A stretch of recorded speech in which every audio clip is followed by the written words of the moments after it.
Дякую. Yes, thank you.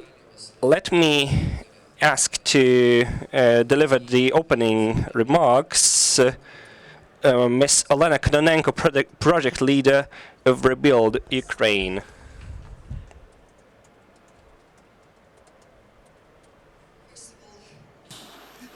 We apologize for being late with the start. But anyway, we start our conference. We've been preparing for several months, and thank you very much for coming and joining us. Dear ladies and gentlemen, dear partners and participants of the forum, on behalf of the general organizer of ReBuild Ukraine, I'm very glad to welcome you today as we gathered here the representatives of business, government authorities, financial institutions and technology companies to discuss new opportunities, challenges and innovative solutions in the development of solar power plants, energy storage system and decentralized generation. During the sessions we will discuss the current state of the Ukraine's power system and what types of investment opportunities are currently available for solar and BESS in Ukraine. We'll find out how investors are balancing opportunity and risk in today's geopolitical and economic situation. What enabling conditions are needed to unlock the large-scale private capital in green energy sector in Ukraine, and how innovations will influence the investment strategies and what lessons can be learned from investors already and who already operating in Ukraine, and what is working and what barriers remain. All these and many other questions are today in the program, and first of all I would like to express deep thankfulness to our speakers and moderators for their experience and readiness to share it. My special thanks this morning go to the partner of this forum, the Solar Energy Association of Ukraine, Mr. Sokolovsky, for the large-scale partnership during this event, which we organize here in Warsaw and in Kiev. Let me close for now, and I wish you a very productive day in learning and networking at Solar BESS Invest Forum. Thank you very much.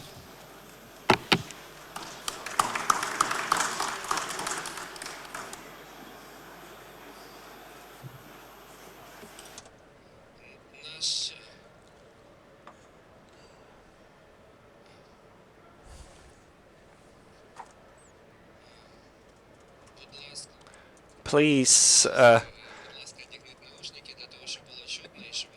please take your headphones in order to hear me and hear the interpretation. Our conference wouldn't be impossible to be held without our partners. The general partner of the Solar BESS Invest Forum is Europe Energy company. By this, I want to invite Ms. Fuat Ege Aslan, Deputy General Manager at Europower Energy. Please, Mr. Speaker, the floor is yours.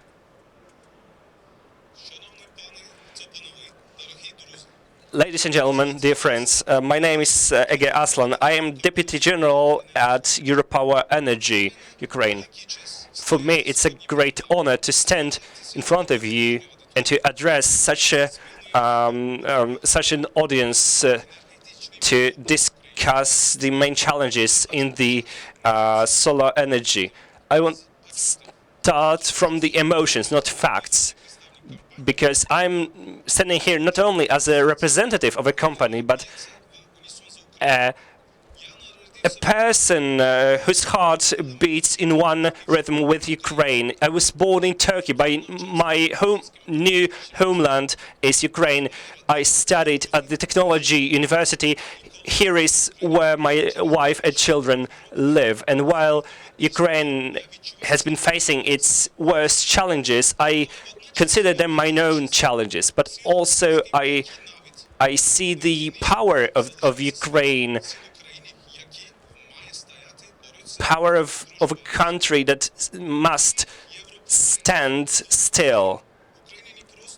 We believe that Ukraine not only will renew itself, but will become more modern and more effective. We take a commitment to support the energy sector of Ukraine with everything we have, powerful investments, and our best will to support the country that became a home for us. We're not just partners. Friendship is always tested in the most darkest hour. I believe that Ukraine will win, since its heart and spirits are invincible. I will say that every agreement, every contract signed will be a next step to the sound and safe future of the energetic sector of Ukraine. Glory to Ukraine. Thank you.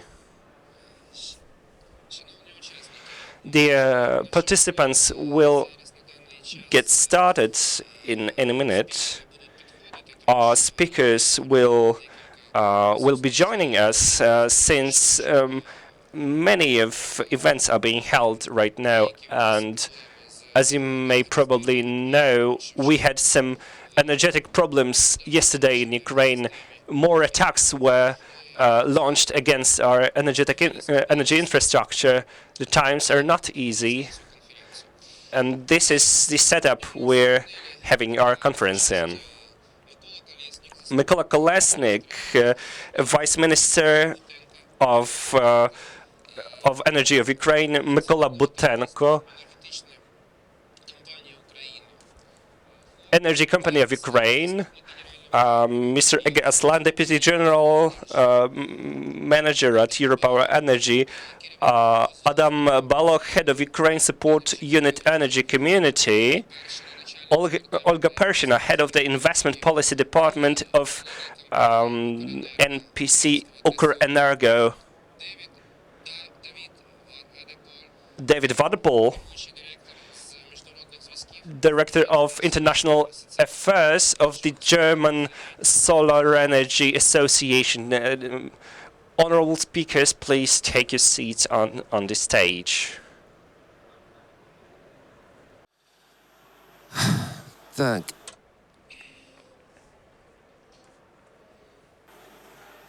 Ми починаємо. We are starting, and our first speaker will be Vitaly Butenko. He is CEO of Energy Company of Ukraine. This is our state company which deals with selling power energy, and Mr. Vitaly is going to present information about the current situation and about the ways the company is working on the Ukrainian market. Please, the floor is yours. Can you hear me? Yes, okay. Panel. My name is Vitaly Butenko. I'm the CEO of an energy company of Ukraine. And today I would like to share with you how Energy Company of Ukraine is implementing Ukraine's strategy for distributed generation, creating opportunities for investors and partners alike. Next slide, please. Є слайдом. Окей. Дякую. Just trying to figure out how it works.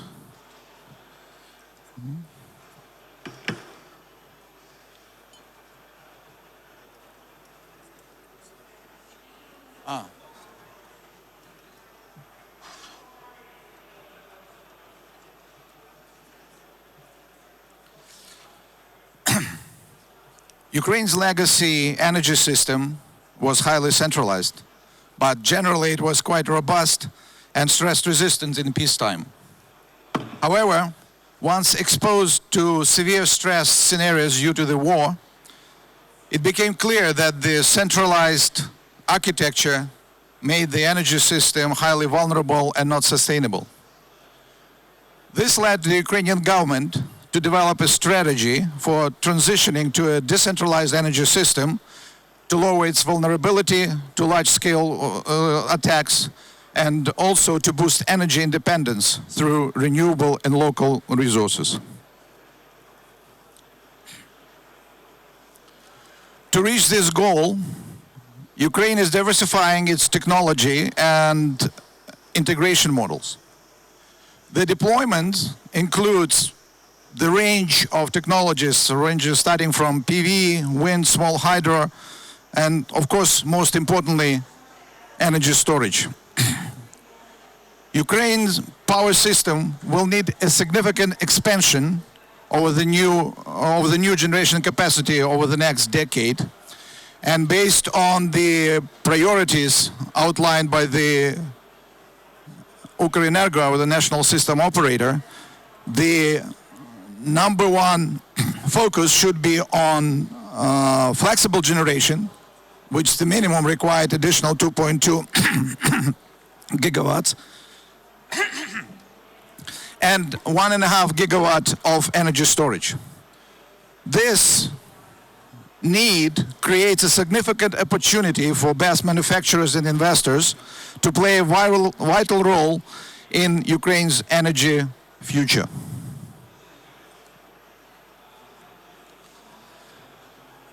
In Ukraine, it's not a secret, we operate in a high uncertainty environment due to the ongoing war. Protecting vital infrastructure and securing investments remains our top priorities.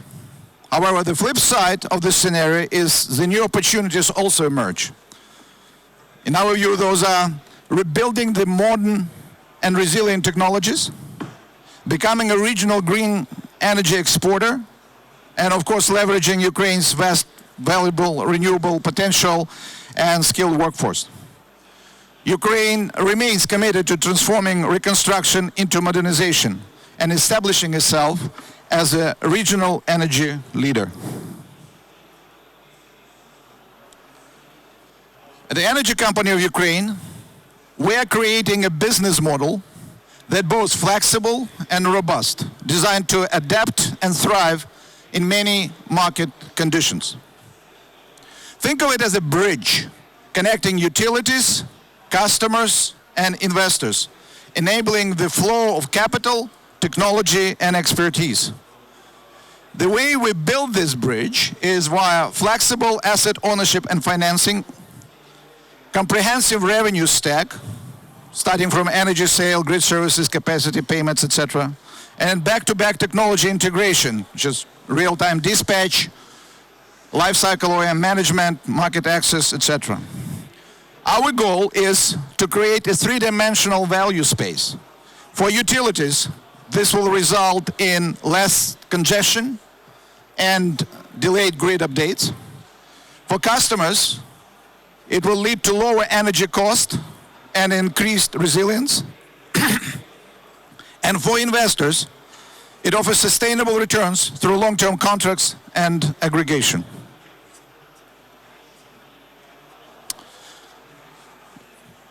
In Energy Company of Ukraine, or ECU, we define our strategy as a national operator for distributed generation, emphasizing the commercial optimization of distributed generation assets in Ukraine. This includes managing load planning, demand forecasting, dispatch, trading, and imbalance control and commercial optimization. Our approach is community-centric, partnering with municipalities and developing critical infrastructure projects. We support local communities and investors with comprehensive consulting, municipal partnerships, and technical assistance. For the BESS partners, energy storage partners, this means easier project development, comprehensive market access, and long-term financial sustainability.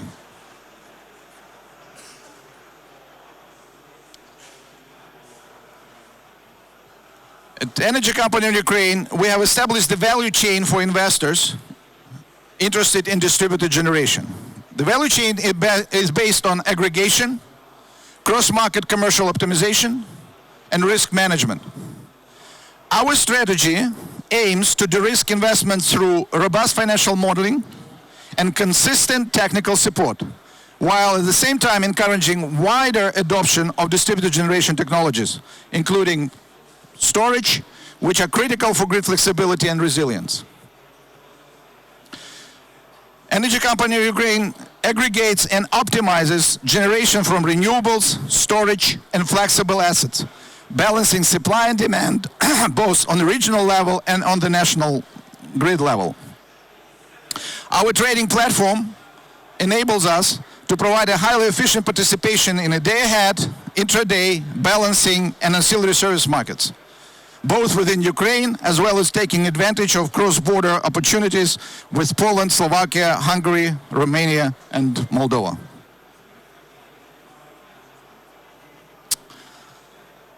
Energy Company of Ukraine is not just another incumbent state-owned corporate fossil, as I like to joke. We're new, we're different, and we're building a platform which is a bridge between investors, manufacturers, and communities. I would like you to think of us as a Tesla of energy aggregation: smart, fast, optimized by artificial intelligence. Three pillars of our value propositions are multiple revenue streams: energy sales, grid services, capacity payments, commercial dispatch contracts; flexible investment models; and market access, direct integration with the European grid, etc. Our goal as a company remains to develop and implement a business model that expedites the transition of Ukraine distributed generation strategy to reality. Thank you.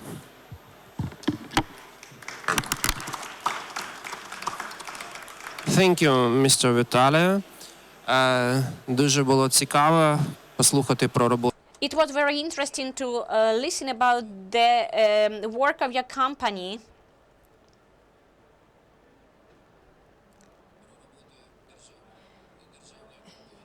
About the state company, which is a very well-known company and very powerful on the Ukrainian market.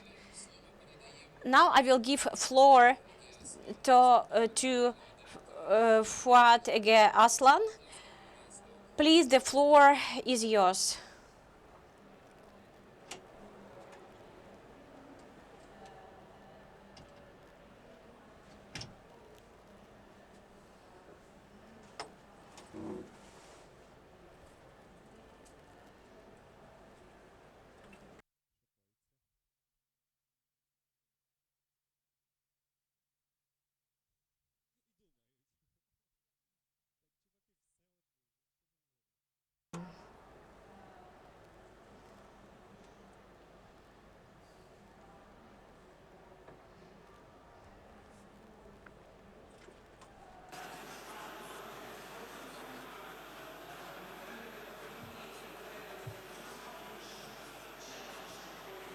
Ще раз вітаю всім.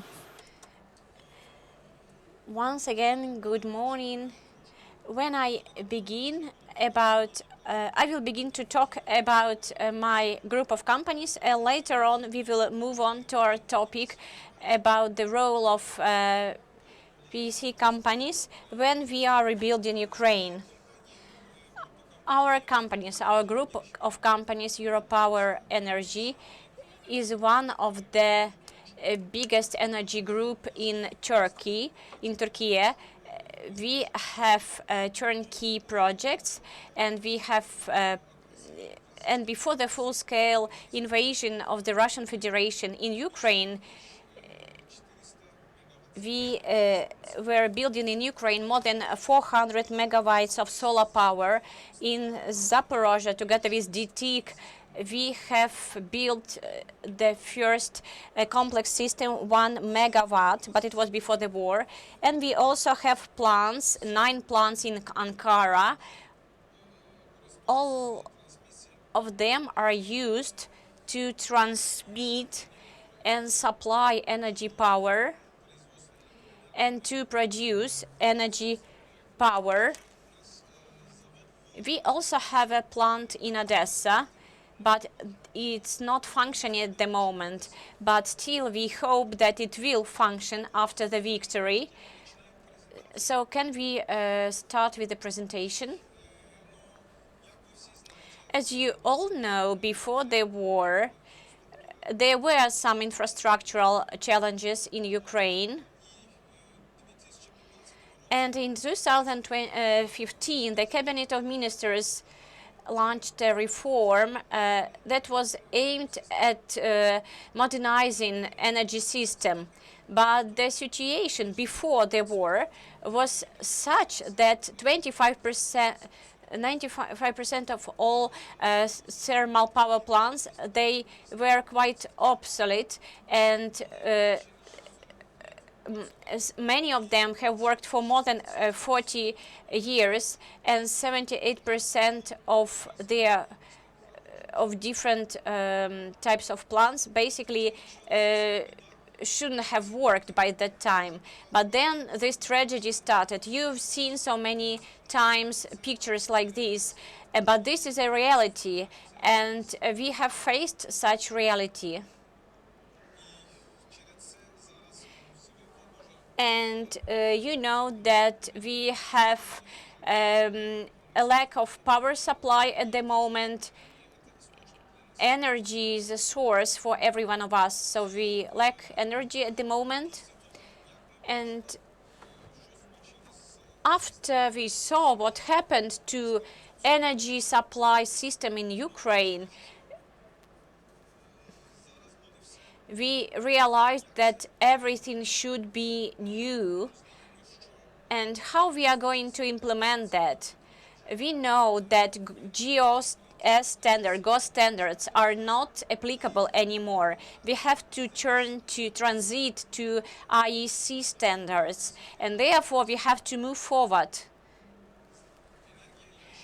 Because I want to reiterate once again, energy is life, is a source of life. So how can we do it a quicker and more appropriate way? Solar power stations, PV plants are quicker solutions. This is basically the quickest option to provide energy, and therefore politicians and decision makers, they should start this strategy from renewable energy. And so, coming to our topic, why should EPC be preferred for medium and large-scale projects? EPC is basically engineering, procurement, and construction. When you are going to use EPC, you will basically decrease the risks and coordination risks among multiple contractors, and the client benefits from a single point of contact will be established. So this communication will be simplified. So it will also will be more cost-effective and cost-saving, because experienced operators will solve your problems and they will give you new guarantees, and you will pay exactly one single sum. So your risks will be transferred to third parties who are going to organize procurement and who are going to be liable for engineering projects, and they will be responsible for facing all the challenges related to documentation and so on. But once the project is over, you will have a guarantee. You will have a guarantee period and performance guarantee period. So these projects will be continued with the specific interface. Everything will be arranged in the calendar, and the engineering experience will add to a more effective and reduced costs. I want to repeat myself. An especially important thing is the quality control that is transferred to the third parties in the contract. It is especially important in the solar power plants.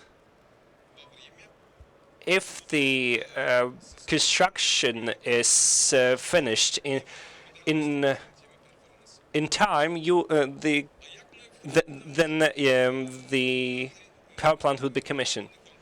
How to choose the right contractor?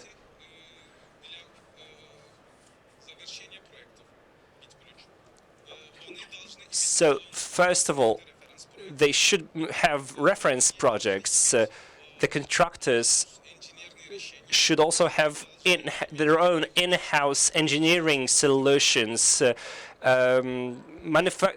construction brigades, electricity brigades. Also,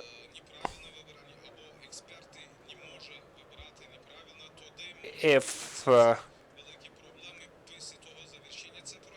wrong contractor is being chosen, it may lead to significant consequences. So it is also crucial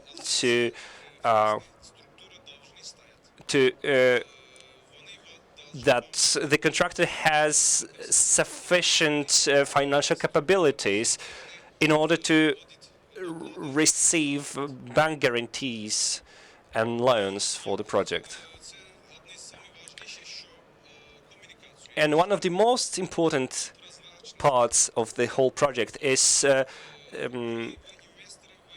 transparency in communication, as the project would require good connections with your contractor. This would allow to achieve a successful calibration. As a result, everything will go as planned, as scheduled. So technically wise, financially wise,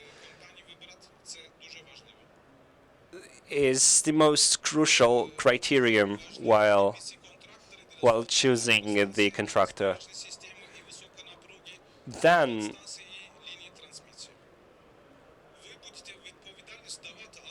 you'll put the responsibility on one part. You'll have a calendar, a very strict calendar working well. The guarantees would be achieved for the safety. And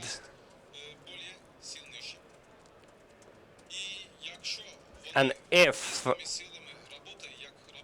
working together with subcontractors, it would be also very efficient, especially while discussing the long-term projects. Now, a few words on our own company.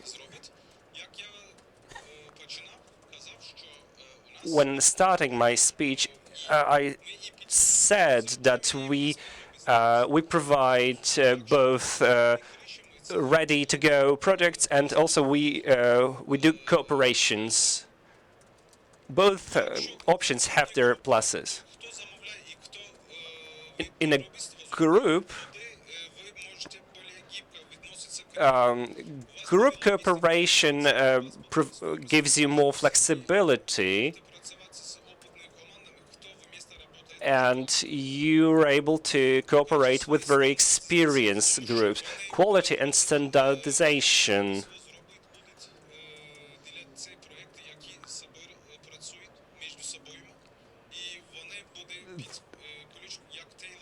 This tailor-made solution will be made for you.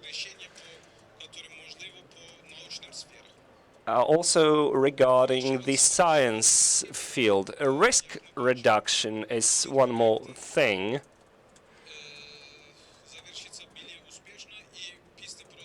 After After this sale, your responsibility would be more effective. We believe that the rightful struggle of the Ukrainian nation will prevail. As a company investing and operating in Ukraine, we take great pride in considering it our duty to contribute in every possible way to the reconstruction of this beautiful country. Thank you. Дякую. Thank you, Mr. Aslan. Now we're getting joined by the Vice Minister of Energy of Ukraine, Mykola Kolesniko. Please take your seat. Mykola Kolesnik.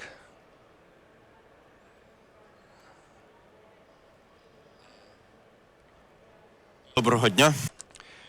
Good morning, everyone. Mr. Mykola, a question for you right now about the storage facilities, decentralization, decentralized generation. What is the point of view of the Ministry of Energy? I know that there's interpretation, so first of all, I'd like to say that as for today, for the ministry and the government, it is extremely crucial that the European partners start cooperating with the Ukrainian market. It is a positive signal that we, as a member of the NCI association, have our own internal balance. And by the recovery and reconstruction, we replace the obsolete Soviet technologies with new approaches. What is the new technological approaches? One of the most significant principles is the decentralization. It is power generation at its place of consumption. It is especially visible in the renewables, in the battery energy storage systems. It is a technological solution that would allow the municipalities to cover their own energy consumption while inducing various manufacturing mode. What is important for us as the government is that the European companies would not only join the market as contractors, as the as a supervisor. What is important for us is the technology relocation, transferring the manufacturing plants to Ukraine, and that technology spillover, since if the main manufacturer would be attracted, a high-technology EPC contractor would reduce the operational expenses. This would reduce the pressure on the market. This is one of the most important technological solutions used by the consumers. So most of the energy consumers consider this model of covering their own consumption, and also as introducing new capabilities that would be greater than their own consumption, to have some surplus. And many generation facilities now fitted in the local places would exceed this required 50%, called active generation. And our task is to maximally support this effort. Besides the decentralization, we see a great role of the guaranteed buyer. And we understand that along with other operators, along with Ukrenergo, we need to provide system monitoring of the demand, since the power capability deficit is being more and more acute after every shelling. We understand that. Even this morning, we saw additional damage to our infrastructure, but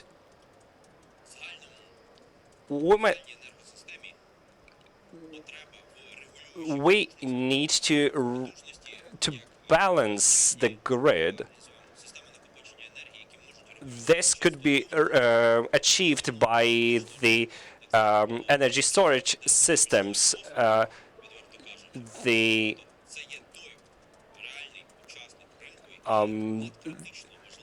is critical player in this problematic time. Ukrenergo conducted auctions that conducted such projects. But now our task is to monitor that.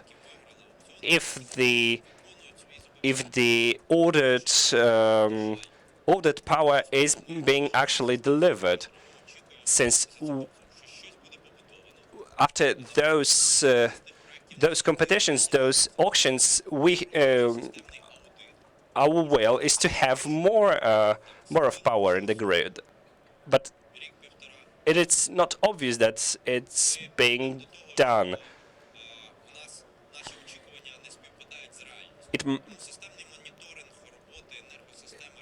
Systematic monitoring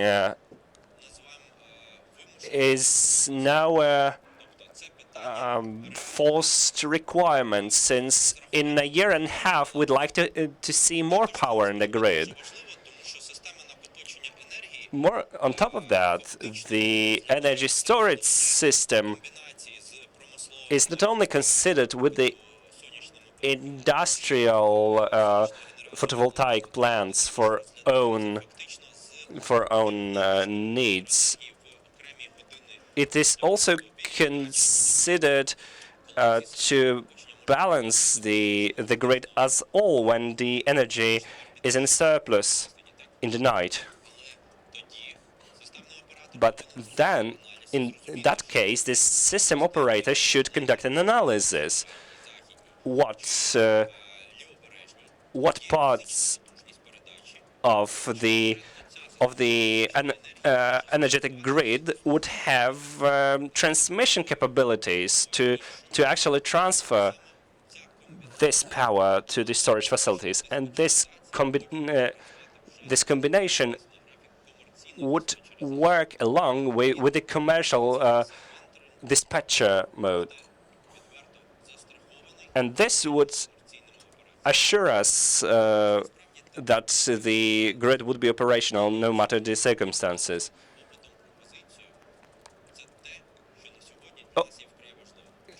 Using the supply-demand rule is crucial for us. And force majeure is one of the most problematic things in the Ukrainian business environment. So we must put our greatest effort to avoid any blackouts, called in the legal terms force majeures. And the final remark, in the system of decentralized generation, we have municipal buildings that are supported by the state programs, donors, and therefore we appeal to you, to Ukrainian business, to foreign business, to actively participate and cooperate, because very important infrastructural facilities such as hospitals, and this is our first pilot project. We have received support from the international partners and the state, and we have made it as a separate track. We have installed solar panels, and they showed basically a added value, and that we can cover this energy supply for such hospitals. And there were different discussions how viable will it be during the heating system, because not many sunny days are during this period, but it's working. It's workable model. Of course, it doesn't cover all the peak moments or some peak consumptions, but still it covers all the basic needs. And they also learn how to manage their own demand.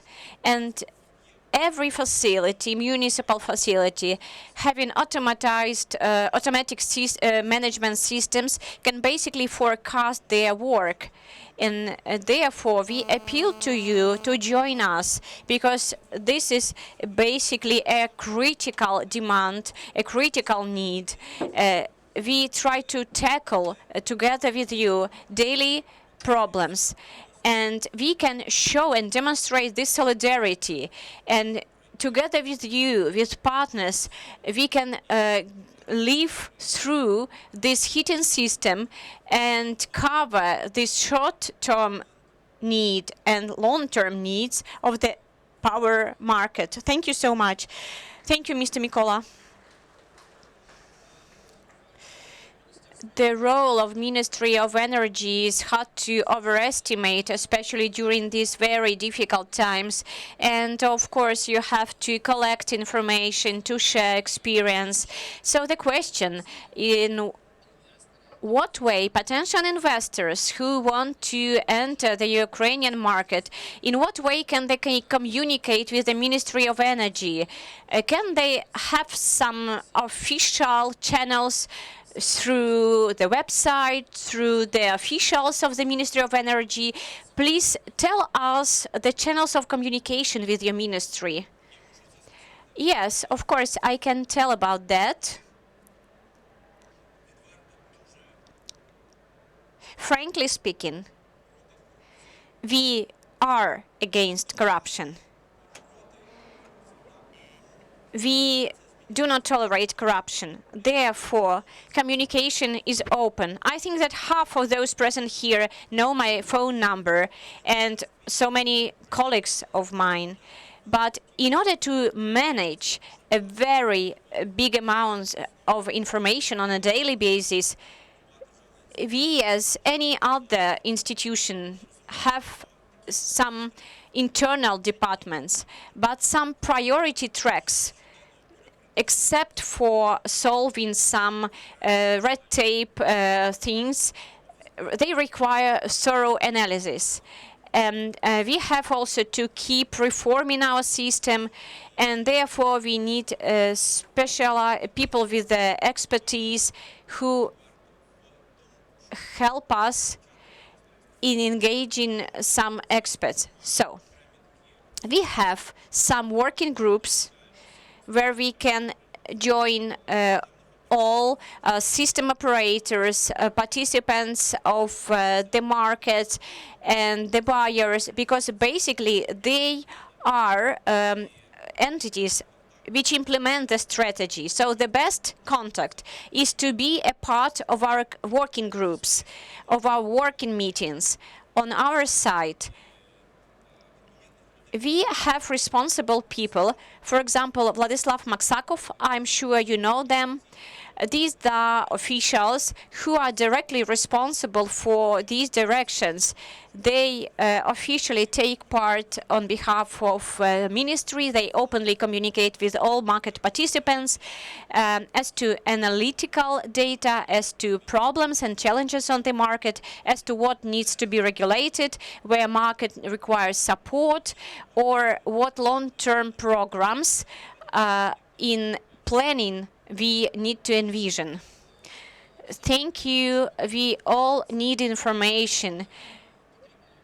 We all need expertise that the ministry has, and this information expertise should be shared with the business, Ukrainian and foreign business.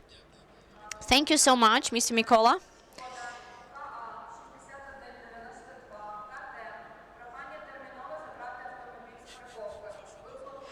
If you allow, I would like to thank to all the people present here. I'm sure that with your support, we will be able to overcome all the obstacles we have and to survive another heating season. Thank you so much. Deputy Minister basically mentioned some projects together with the BESS. And first of all, of course, he mentioned some hospitals, schools, and other entities. We have another speaker, Adam Baloch, head of Ukraine Support Unit Energy Community. The floor is yours. Much. Can you hear me? Yes, perfect. Thank you. Thank you for the kind introduction and for the invitation. Yes, my name is Adam Bolog. I'm leading the Ukraine Energy Support Funds team in the Energy Community Secretariat in Vienna. Probably most of you know we are an international organization based in Vienna with the mandate to harmonize the energy and climate legislations of our contracting parties with that of the European Union. But due to the war in Ukraine, based on the request of previous Commissioner for Energy, Ms. Kadri Simpson, and in close cooperation with the Ministry of Energy, we have established the Ukraine Energy Support Fund, UESF, which is working towards, as much as possible, mitigating the damages caused by the Russian attacks against the energy complex of Ukraine. Now, this is carried out based on donations from the international community, the European Commission, European member states, largest donor being Germany to the fund, but also includes Australia, Canada, the United States of America, and other donors, in total 33 plus, including private donors as well. You find all those information on our website. Now, as part of the Ukraine Energy Support Fund, thank you very much. Based on the initiative of President von der Leyen, the European Commission has initiated the Ray of Hope program, which actually is the Energy Community Secretariat and practically the Ukraine Energy Support Fund, which is putting it in practice, operating and filling it up with content. Now, what is the goal? The goal is that we work together with the Ukrainian administration, specifically Ministry of Energy, as we do through the Ukraine Energy Support Fund, based on the pre-selection of Ministry of Health of Ukrainian hospitals all over Ukraine, which need to be equipped with solar plus BESS capacities. The goal is that these hospitals, first and foremost, are able to supply their own critical demand. It depends on which hospital has how much critical demand, and we are designing these facilities so that in case of a blackout, the hospital is able to cover its critical needs for those hours. Now, of course, this is the most important short-term goal under the war situation. However, this project also shows the green building back principles being implemented on the ground in Ukraine. So I will show you, we are talking about hundreds of projects. That means thousands of people come across with these solutions on the ground, and they can see, learn, touch, feel, smell how it works, and get information, get the proof that actually this works. And this hopefully can serve also as demonstration projects. Now, the Ministry of Health has, as of last week, pre-selected up to 600 hospitals all over Ukraine. And we have, by the Ministry of Energy, 193 sites approved and submitted to us as support requests. Now, out of those 193 sites, we have donor money, which enables us to carry out the projects for up to 150 sites. Currently, we have 130 hospitals in progress. It's not 150 because we keep a bit of margin depending on the procurement outcome. But once we see that the procurement results, the costs of the individual projects are within the plus minus within the estimated range, we will be able to allocate further funds from the money that we have right now. Now, approximately for the 600 sites in total, based on the averages of what we see now, we would need 120 million euros, which in total, and this is still again an estimate, this would mean 66 megawatt of installed solar power capacities on 600 projects. Now the averages, as you can see, based on the first 70 projects, is around 110 kilowatt per site, with a rough estimated cost of 200,000 euros for the 110 kilowatt. Now, so this is the build-up, the structure of the project. So Ministry of Health is submitting to the Ministry of Energy the pre-selected hospitals. As the Ukraine Energy Support Fund's counterparty is the Ministry of Energy, we receive the approved support request from the Ministry of Energy. We match that with available funds from the donors, hence Energy Community Secretariat and the donors, and we have a project manager on the ground, UTA, which is also through another pass the procurement agent of the fund for the procurements of the fund. But in this case, they act as a project manager on the ground for the hospital projects. So they are the ones who are procuring, and they are the ones who are keeping track of the projects carried out by the EPC contractors. This is also important here. So this is a business opportunity for Ukrainian but also European EPC contractors to bid, to come in, and to hopefully to win tenders of those up to 600 hospitals and carry out the work. And then, of course, we have stringent documentation standards. We have to be able to pay based on documented, proven deliverables, which are in line with Ukrainian standards, in line with Ukrainian regulations.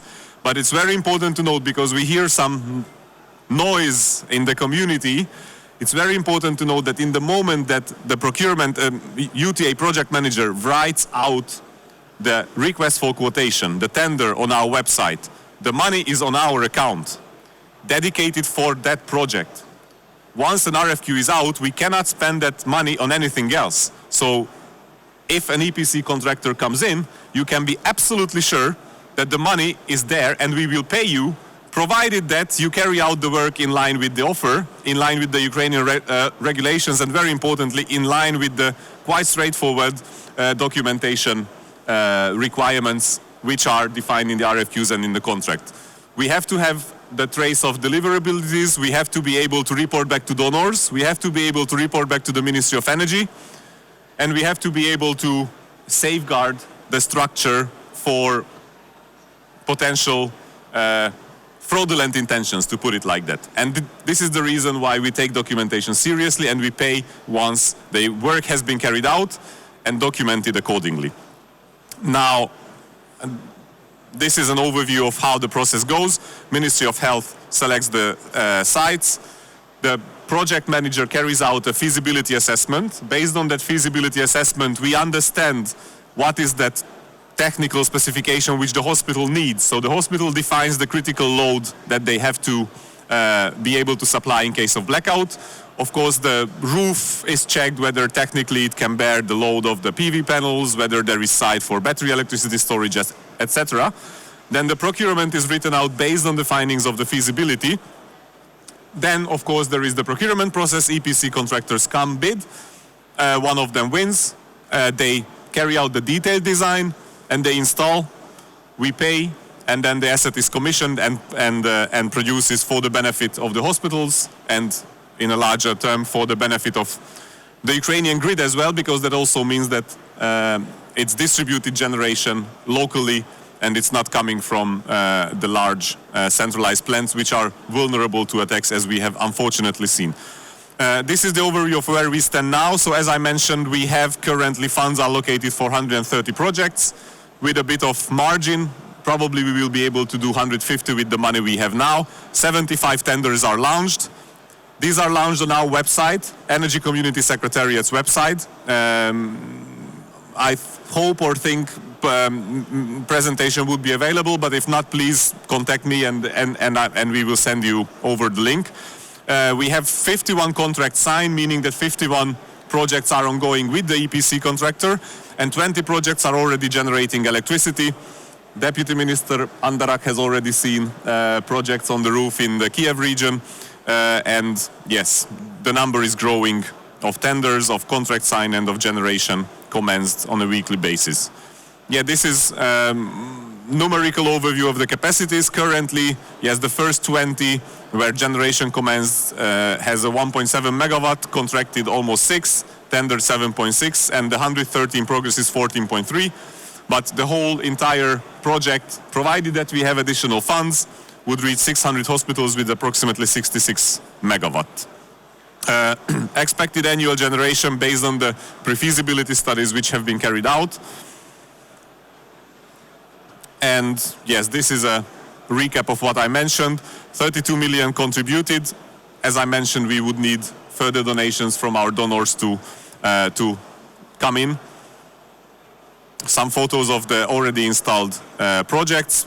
Very importantly, please, Ukrainian EPC contractors or EU EPC contractors bid so that we have a larger pool of offers so that we can select the best offers and carry out the work efficiently. Thank you very much.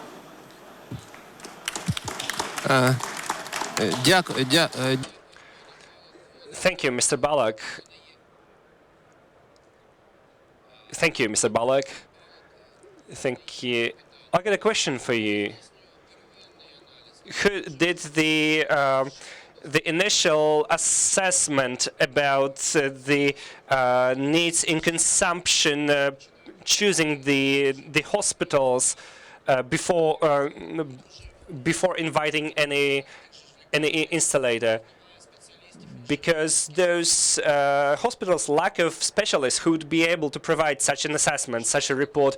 Please answer that question if you're able to. Yes, thanks. So indeed, this is one of the reasons we have the local project manager on the ground. So they carry out the pre-feasibility study together with the hospital staff. And the hospital staff is able to inform them about their load, about their demands, and about the demands of the critical units. This can be ICU unit, this can be prenatal or early birth childcare units, whatever the given hospital defines as critical load, which has to be able to be supplied throughout a blackout. That's the bottom line for the technical definition of the project, and that's the basis how the request for quotation will be written out based on those technical specifications found together with the hospital. Now, once the EPC contractor comes in, of course, those specifications are shared throughout the tender, but once the EPC contractor comes in, they have to carry out a detailed planning, which is in line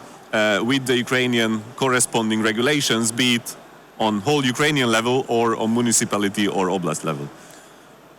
Thank you. Дякую дуже. Thank you indeed. You're doing a work especially needed by Ukraine now. Thank you. Next, by the way, what was mentioned today was new instrument in the Ukrainian market, the additional services market in Ukraine, auxiliary services. Some tenders were done, 400 megawatt hours, or even 500 megawatt hours in the storage facilities. The tenders were won and the auxiliary service market got launched. So now I'd like to ask Ms. Olga Pershina, the Ukrenergo investment department head to tell us more about this new instrument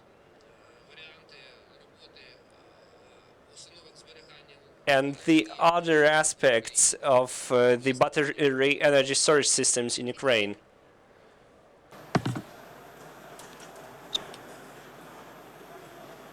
Hello, can you hear me? Yeah, perfect, thank you. It's an honor and pleasure to be here today and present you one of the initiatives that was initiated by the company in it was initiated with the aim to stable the grid. But maybe at the beginning, just to tell you, is this initiative is not about the figures, about just megawatts and numbers of the maneuver capacity, but it's more about showing the resilience, trust, and also trust in Ukraine as a country that survives these drastic circumstances.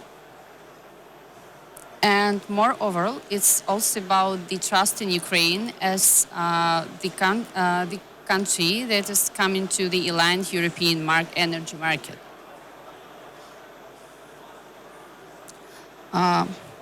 These auctions are focused on the two key elements: is FCR, high-speed response, and also about automatic FRR. Is response within 15 minutes. And we can say that these two key services that are being asked could be considered like a heartbeat of any modern power system that keeps the frequency steady even in all the unexpected circumstances. Overall, what we have received. Since the August 24, we have launched 4 special auctions. As a result of those auctions, the company contracted over 1,000 megawatts of highly maneuverable capacities, and among of them, there are 863 of the new capacities. And maybe, I don't know, maybe you might argue with me, but for a country at war, it's a powerful signal about the investors' belief and trust in Ukraine. And also show that nevertheless, the energy sector remains the key driver for the growth and recovery of the country.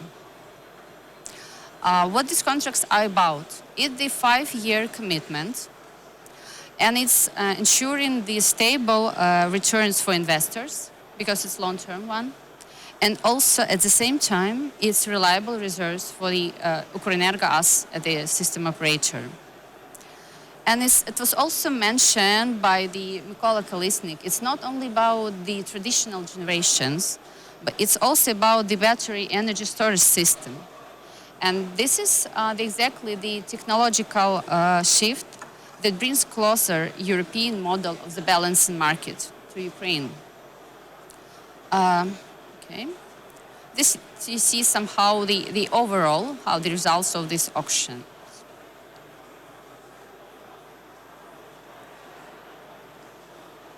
Of course, I will share with you presentation, Adam.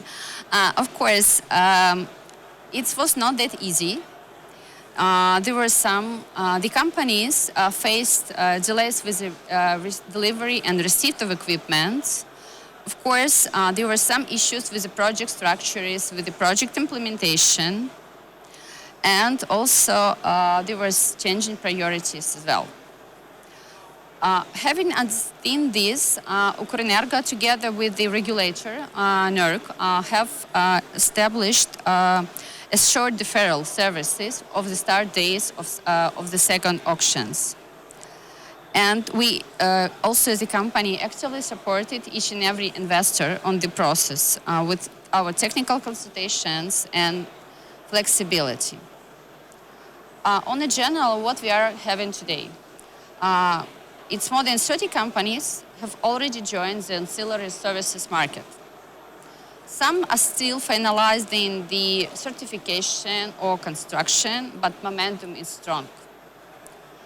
Also now we have established the procedure to have online certification for the battery energy storages, having in mind the current situation we have in the country, so that it's making the process faster and easier for new participants. And maybe just to conclude, what are these auctions do represent?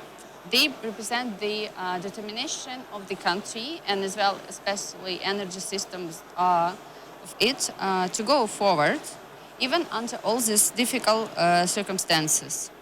And it also shows us that the company is, as well as the system on the whole, it's not only restoring and repairing after the attacks, but at the same time, the momentum is used to reconfigure the grid and transform it to make it more flexible, reliable, and future-ready.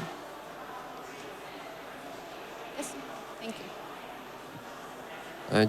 Дякую, дякую, пані Оль. Thank you, Ms. Olga.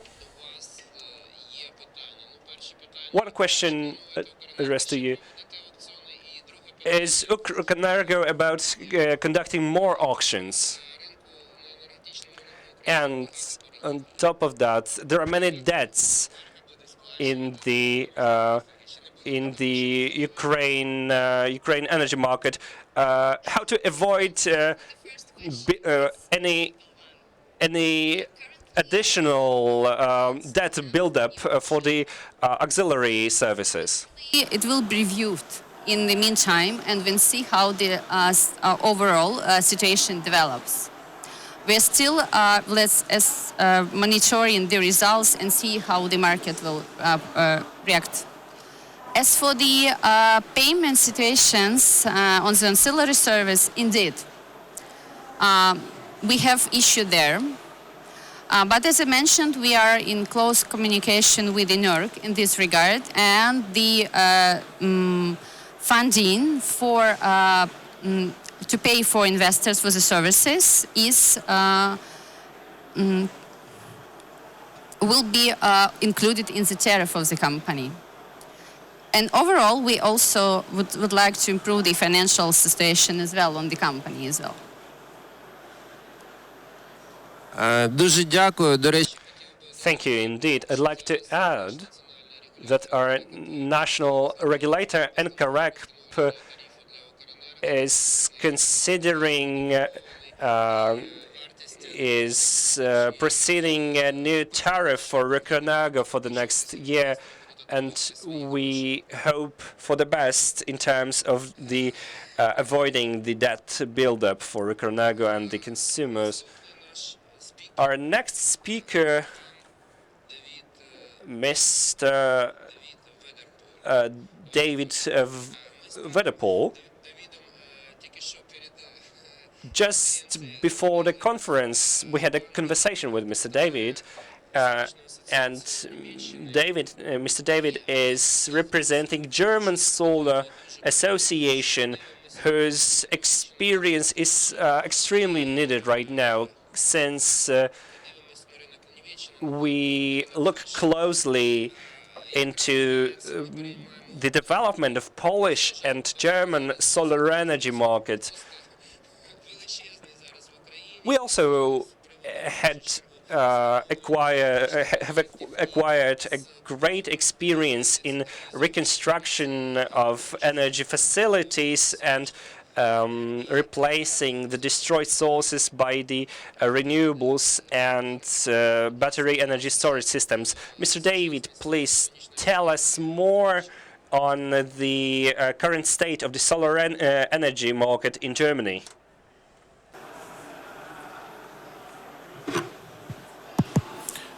Okay, I feel and we are watching very closely what is happening in Ukraine, especially all of the innovation that is taking place, because you are trying to create a resilience as you go, and we realize that while you are at war, we are also not quite at peace. So we have to become resilient ourselves.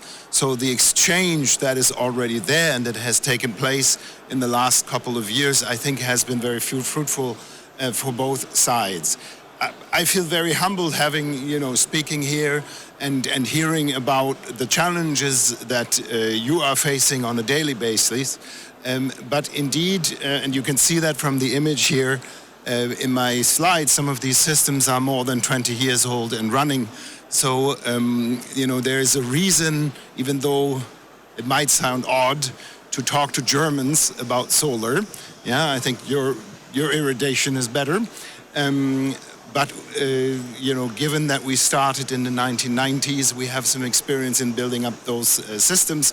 We just haven't realized the full potential when it comes to the technology's decentralized nature. Now, to briefly understand who you are talking to, the German Solar Association is an organization that represents all of the solar technologies and the entire value chain. For the PV side, that means we start at the raw materials and we end up with the installers.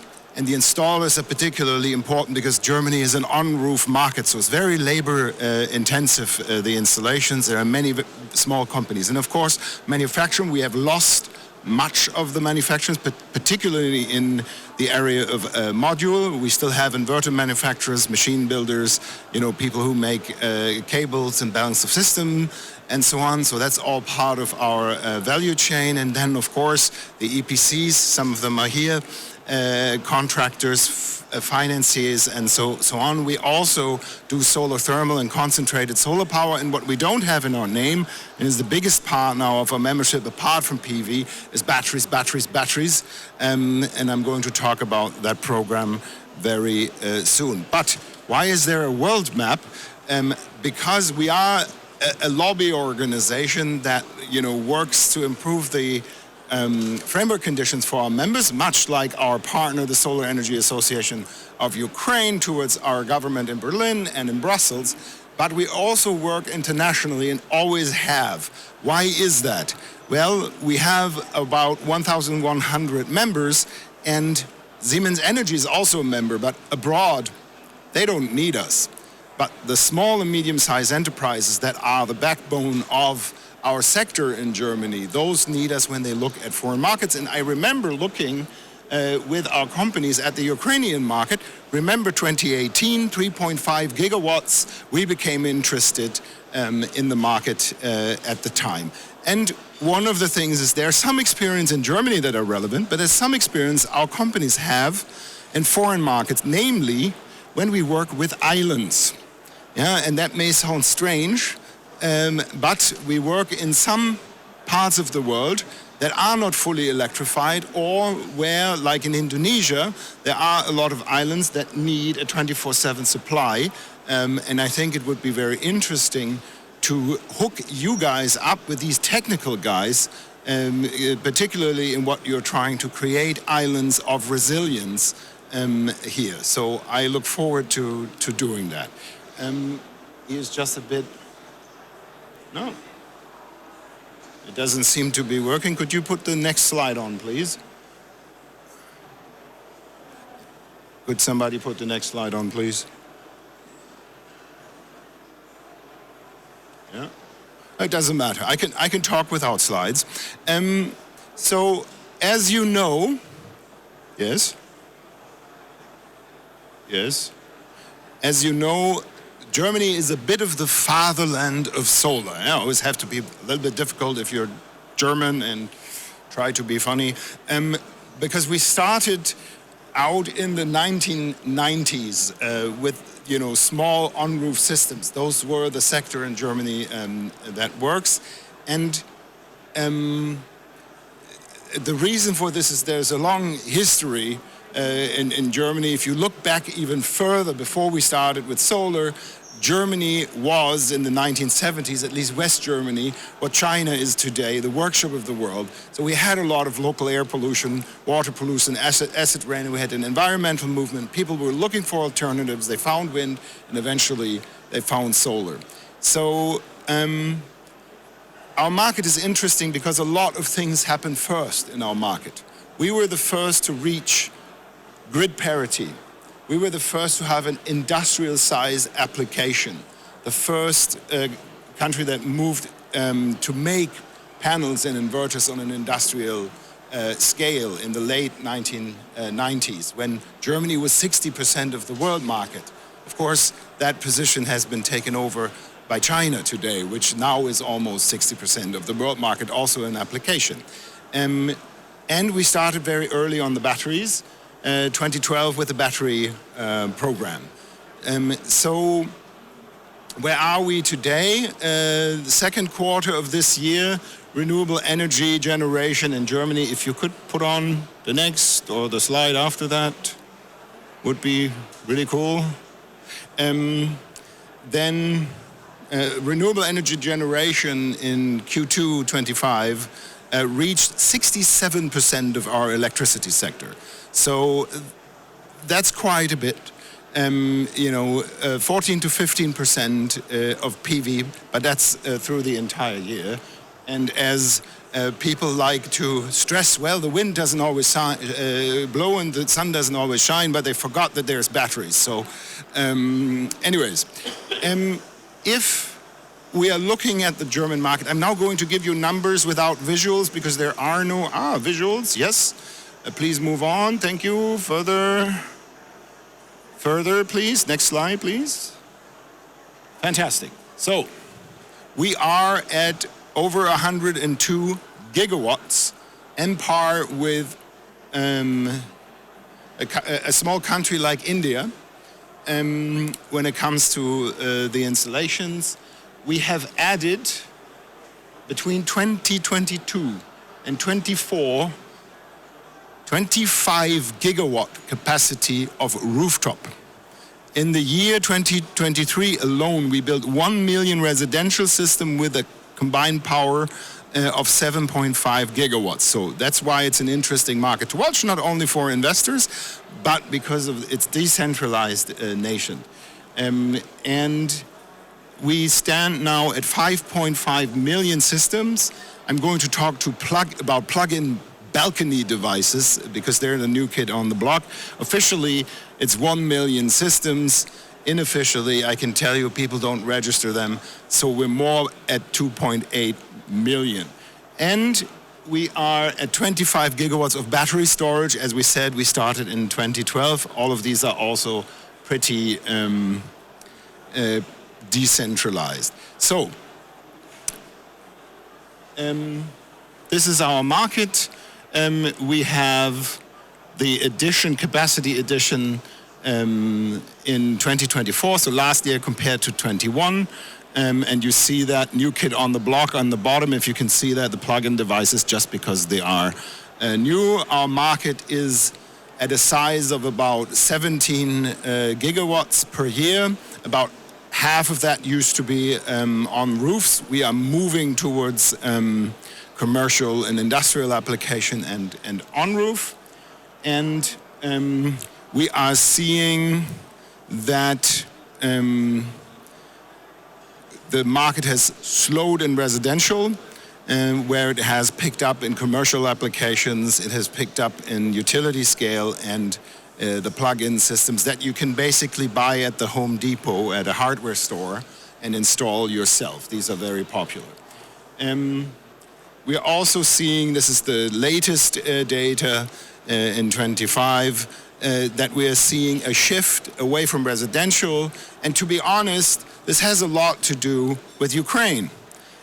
Because first there was the pandemic and people were looking at home improvement. We also sold more saunas in 2022 and more PV systems. But then came the price shock because of the Russian war against Ukraine. And that led to a lot of investment by homeowners, also in batteries. And that effect is gone, but the residential market is still strong, at 5 gigawatts just on roofs per year, but it's not 2023 anymore. As far as the government goals are concerned, and we had a change in government of late, we are at about 50% when it comes to solar in our contribution. of the 215 gigawatt peak. And here's a funny story. We're a lobby organization. We sat together with our colleagues from wind, much like our Ukrainian partners do, and hydro and all the other renewable energies, to calculate what should be our contribution to the electric system by 2030. And we came up on the PV side, coordinated with wind, with 200 gigawatts. We went to the government and said, this is what we calculated. Government came back and said, please build 215 gigawatts. This has never happened to us before. So that was quite an interesting one. And this is the new craze that we have in Germany, and I believe in Ukraine as well, and that is batteries. And it's really a bit of a craze. If you can see the built-up, the yellow part is the home storage. Then we have commercial, industrial, and what's really taking off is the mass storage that we've seen that you show the tenders for. That's the same technology that we're using. Of course, we're in the fortunate situation that we're not under attack, at least not physical. In the cybersphere, we are, but still, we didn't lay enough copper. Our grid is not up to the capacity that we have, particularly because solar can be deployed so quickly. So originally, batteries were also just limited to residences when we started in 2012. When we started in 2012, 80% of the technology that we were using was lead-based. So we have a very decentralized contribution. As the market mirrors much of the installation in Germany of residential systems, you are also seeing a sideways movement at the moment, because 80% of new PV systems are installed with a battery in Germany, 60% with charging infrastructure, and about 38 to 40% with a heat pump. So there is a correlation in building these smart homes, and a sort of feeling that you want to generate your own energy, and we think we're on track to add another 6 gigawatts this year. Time-wise, I should be shutting up. Okay, I understand.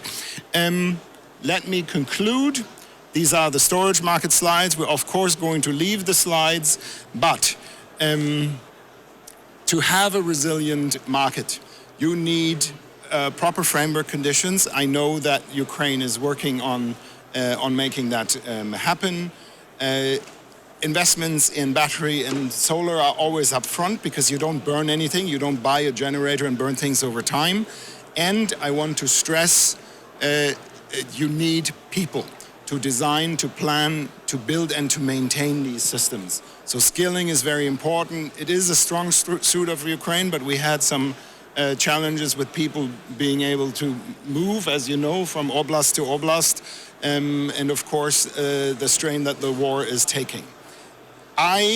If I may have to make a personal remark, first came into even the notion that decentralized could be something secure in 2017 in Estonia, where we had a conference, a small one, and the Estonians at the time weren't very interested in renewable energy.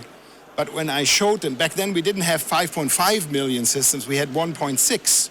But we had a map of Germany, and they said, wait, go back to that slide.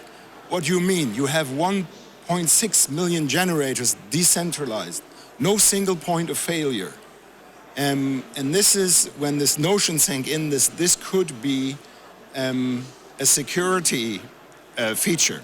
But what we learned is we left the back door open. That's the cybersecurity that we need to work on, and that we learn from our Ukrainian colleagues much about resilience that we can, because we too need to be resilient. And I look forward to working with you on that. I want to close with just inviting you to Intersolar next year in Munich. Please come. The Solar Energy Association of Ukraine will have a booth. We will be there. It's a fantastic place, not only to network, but to procure, to learn about the latest technology, to showcase what you have done, what you can do. If there's procurement for hospitals, we may have some experience to share. We built a system 2 years ago in Kharkiv on the Children's Hospital. So we look forward to that. Vladislav, if we need to get people tickets, please let them be in touch, and we'll be happy to do that. Please come and join us. Thank you for your time.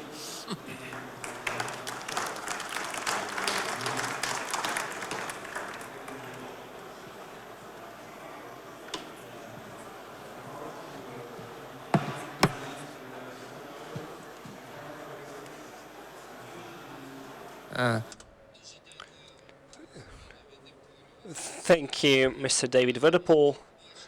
It was extremely interesting. We saw the Ukrainian perspective on the solar energy market and the storage facilities when comparing the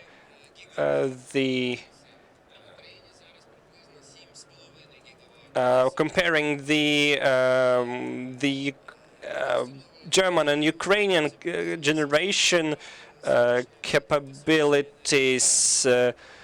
In Germany, it's 112 megawatts once, while 7.5 in Ukraine. But we expect much more of solar power being installed in Ukraine.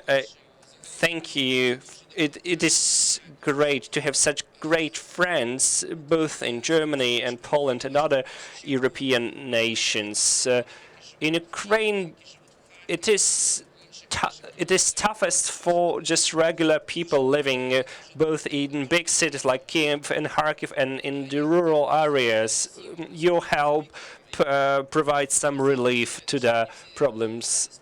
Unfortunately, not all the speakers invited are with us now, since the ReBuild Ukraine is going on, so they're involved in some other discussions. Yet I'd like to put a question. We face an issue in the energy sector. We want to renew our energy facilities and rebuild them fast. But we want to make it actually new to prevent installing any obsolete Soviet technologies. We have built a fully fledged modern energy system. How to achieve that great technological leap? We want to get rid of old technologies or old equipment. New energy system is required. Mr. Aslan, could you please start? Well, we must do that. We know that for sure, and we have some ideas. First of all, money can be made and spent. What can be brought back is people who died and time. And it's extremely important now, because people sit in their houses without energy. So solar energy and storage systems are the most promising here, I believe. And it's appropriate even for a small village that could be fitted with some tiny solar generation equipment. So money is not most crucial here, but time. I think Europower Energy will help us. Mr. David, could you please share some experience of yours how to combine the fast rebuild process with a significant upgrade, especially including the solar and solar power and storage facilities.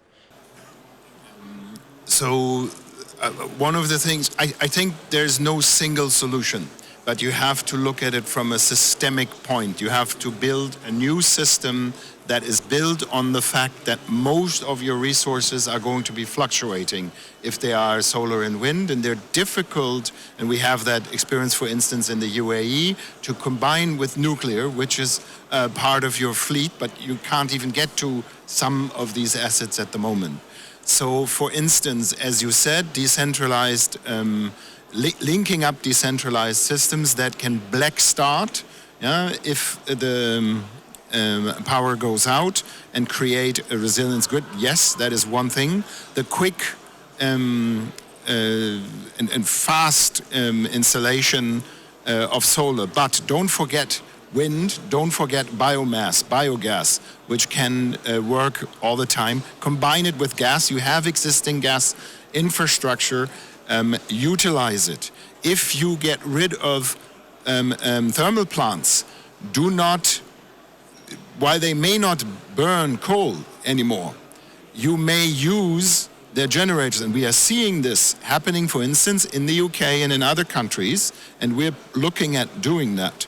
You can spin the mass for frequency control of the existing generator with electricity from the grid and use it for frequency control. You can use wind for frequency control if you use artificial intelligence, and that's probably one of the most promising, the digitalization, but digitalization of what? Of the grid, so you have a lot of information of what is going on in your grid at any given time, and to predict the demand. Now I know there are some things in your energy system that are particularly hard to predict, and that's why we are so interested in seeing how you can keep the lights on. As hard as this is, it's an example for the world, and I bow before the resilience that you have developed. Дякую, дякую, дякую. Пані Ольго, переоцініть роль Укренерго просто неможливо в нашій енергосистемі. Miss Ola, the role of Ukrenergo cannot be overrated. It is absolutely crucial player in our market. Could you tell us more about the market? There is work that has been done by the company in order to protect the grid, especially our substations.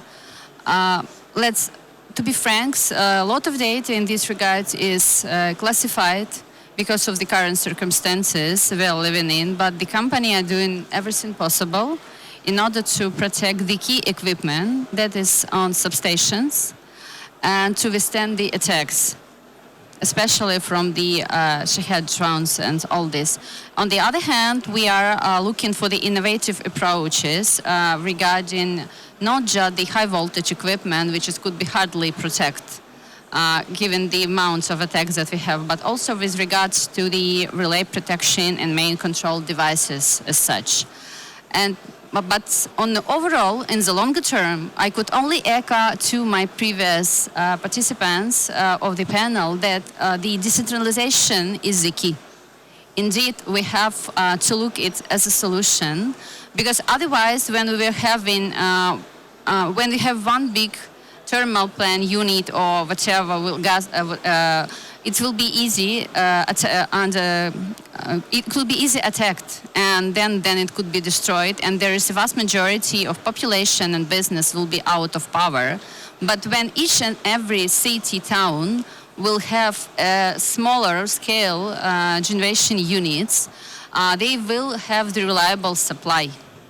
And also it's fully comes all together with the approach of the circular economy that we are all facing now, is seen as the way of future, as we are as generation living now have a debt to our future generation because we are consuming more than they will be able to consume. So we have also thinking this way strategically in the future. Дякую, пані Ольга. Yes, Miss Olga, thank you. Now, Mr. Balak, experience of the energy community is absolutely priceless for Ukraine. You share with your elaborations, your experience with us all the time, and we're extremely thankful for that. And on our side, we have much of experience, exclusive experience that I hope nobody would ever need in Europe. Yet we need help in technical solutions, program solutions. Please, just few words on that. What could be provided by the energy community to Ukraine in terms of the modernization solutions? So, first of all, an announcement which I missed at the end. So, for suppliers, also under the Ray of Hope, but also under the whole Ukraine Energy Support Fund, we have a workshop at 3:45 in Hall 2, Room B, which is at the stairs next to the entrance. So, if you are a supplier interested to supply PV BESS, but also any other equipment under the fund, then 3:45, Hall 2, Room B. Our procurement agent is also there. Now, with regards to technology, and so PV and BESS, which is in line with the German ongoing revolution of BESS. This is very much state of the art, PV coupled with BESS for the hospitals, and this was one of the reasons why we are doing that, to showcase that technology. On the other hand, it has to be noted that the technology cannot be fully utilized because we need the legislation and the regulation in place to be able to fully utilize the technology. So to have the price signal to store, then to give it back to the grid. So that's not yet in place. Now this is an emergency measure to be able to supply the hospital in case of blackout.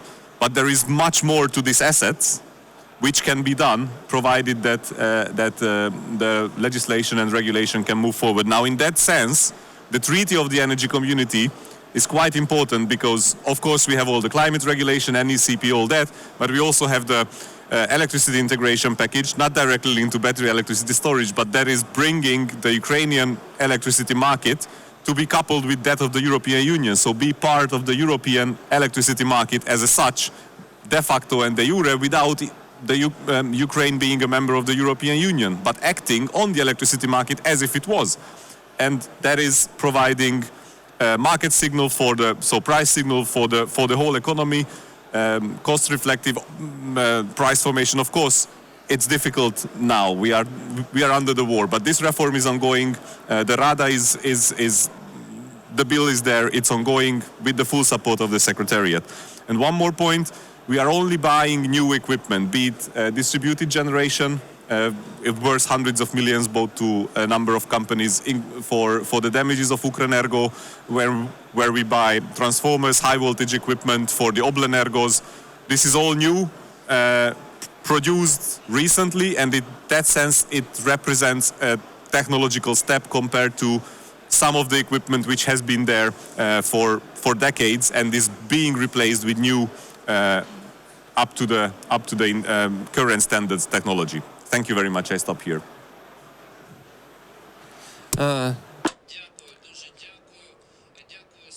Thank you. Thank you all the speakers, and I believe Ukraine has a great potential, and this is the exact time one should invest in Ukraine, since modernized Ukraine is ahead of us. By this, we are ending our first panel of the Solar BESS Invest Forum. The next panel will be dedicated to the storage facilities mentioned so many times during this discussion. That would become one of the most significant parts of our future energy system. And Alexander Gava, General Director of Market Operator, is invited to this stage, who knows absolutely everything about energy storage facilities in Ukraine. Thank you. I hope you can hear me. Please stay here, and I do hope that our next panel discussion will be very simple and easy. You have 2 minutes to go to the coffee machine and very quickly back. If you are not